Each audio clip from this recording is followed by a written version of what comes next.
வணக்கம் தோழி. போன வீடியோ பதிவில் இந்த அமராலிஸ் ஃப்ளவரை வந்து பிங்க் கலர் ரேடியேஷனல் ஃப்ளவர்ஸை பார்த்தீங்க. அந்த ஃப்ளவர் இப்போ பூத்து ஒரு வாட்டர் ஸ்டேஜில் வந்திருக்கு.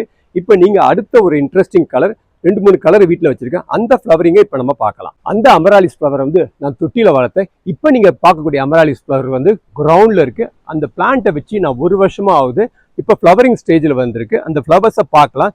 நல்ல வைப்ரண்ட் ரெட் கலரில் வித் லைட் எல்லோ ஸ்ட்ரைப்ஸில் இருக்குது. 4 மொட்டு வந்திருக்கு.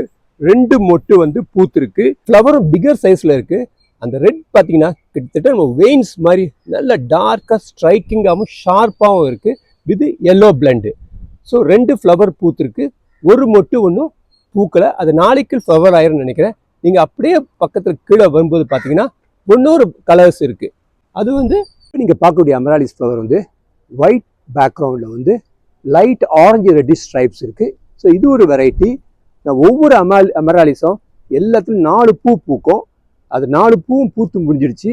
அது 2 பூ மட்டும் தான் வாடி இருக்கு. 3 கலர் ஆஃப் அமராலிஸ் ஃப்ளவரை பார்த்தோம், தொட்டியில் பார்த்தோம், பூமியில் இருக்க செடியும் பார்த்துக்கிட்டு இருக்கோம் இப்போ.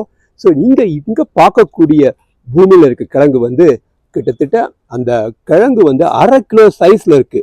ஸோ நம்ம தரையில் நடும்போது அந்த க்ரோத் வந்து ரொம்ப ரோபஸ்டாகவும் நல்லாவும் இருக்கும். 3 கலர்ஸ் ஆஃப் அமராலிஸ் ஃப்ளவர் பார்த்தீங்க. ஸோ அதை முதல்ல குறிப்பிட்ட மாதிரி ஒவ்வொரு அமராலிஸும் வந்து 4 பூ பூக்கும். அந்த 4 பூவும் நம்ம பல கலரில் பார்த்துருக்கோம். உங்களுக்கு எந்த கலர் பிடிச்சிருக்கு, எந்த கலர் அட்ராக்டிவாக இருந்தது, அதை உங்கள் கமெண்ட்டை ஷேர் பண்ணலாம்.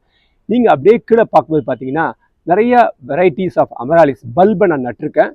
கீழே நான் நடவு செய்த அமராலிஸ் பல்பு வந்து ஒரு பக்கத்தில் ஒரு கொய்யா மரமும் இருக்குது.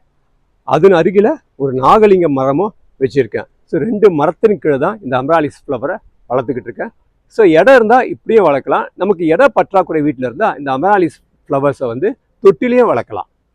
அடுத்த வீடியோ பதிவோட இதோட இன்ட்ரெஸ்டிங்கான பிளான்ட்ஸையும் ஃப்ளவர்ஸையும் நம்ம பார்க்கலாம். மீண்டும் சந்திப்போம். ஆதவன் ஃபார்ம் சார்பாக.